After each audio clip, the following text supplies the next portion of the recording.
There's this great trilogy of books that I read called the Illuminatus trilogy. I thought it was great because it takes kind of every punk rock kid's worst nightmares, that they're, everything they love is implicated in this grand conspiracy against humanity.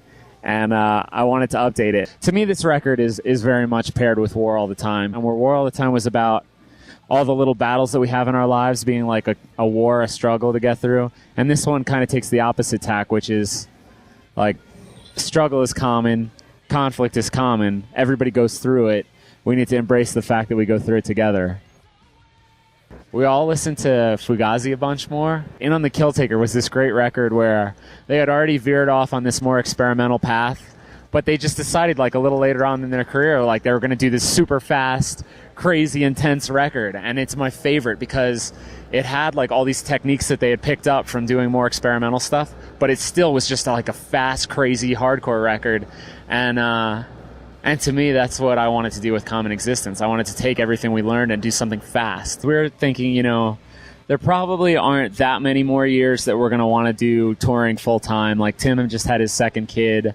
A bunch of us are married. Like it's a lot harder to leave for a year and a half after you make a record and tour the world. So we thought, if this is going to be one of the last big tours that we do, like we just stay nonstop, let's do something that's really fun to play live. Let's do something that's fast and exciting. I really wanted to write a song about being anti-war, about being a pacifist, but having tons of friends that are in the service, and I love them too. And I think this, there has been this political climate that if you don't support a war that you feel is unjust, that you don't support the troops.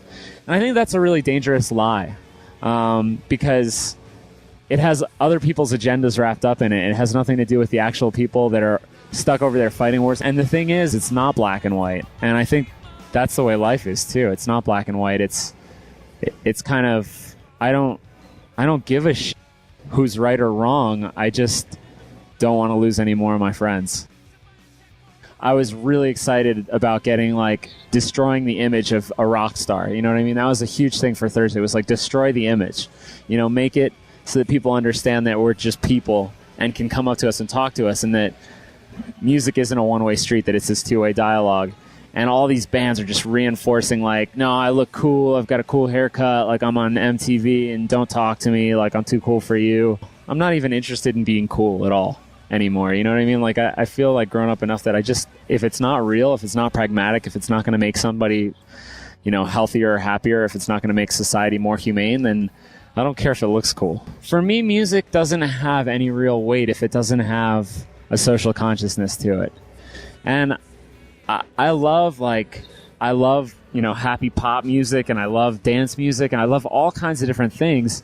I just don't see why everybody that's lucky enough to do this wouldn't want to help other people. We've got our friends with us in Shirts for a Cure with us right now. They have shirts from all the bands, and yet none of the kids are buying their shirts because they don't look like scene shirts, kind of. And I find that really disheartening. You know what I mean? I feel like kids don't want to pitch in an extra $5 to give some money to charity, and I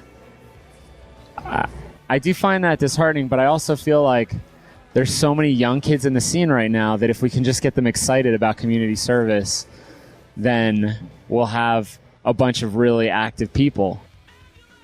We thought United Nations was a great name for a political band, for a quasi-political kind of stirring it up kind of band. We wanted the project to get some people excited and other people mad, but we just wanted to get people talking and thinking. You know what I mean?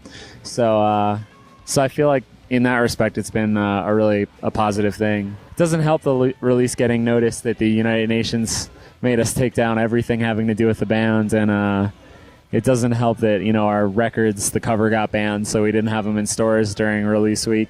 But to me, that was the beauty of getting to do a side project, is do whatever you want, don't have any fear about it. We're a band that's always been so rooted in realism, and to me, hardcore is like the realism of the music world, you know what I mean? It's like bleak, minimal, just tell it like it is. And I've always had a really interesting relationship to hardcore because I've wanted to... Because for me, realism, what my life is really like, isn't all about the streets. You know what I mean? It's a lot more impressionistic. For me, the idea was like, make the music match the tone of the lyrics. Like, make the realism become something else. You know what I mean? And to me, it's like life is sometimes psychedelic. It's sometimes impressionistic. Sometimes it doesn't seem real. You know what I mean? And so to me, that's almost more real, you know, than trying to make it spare.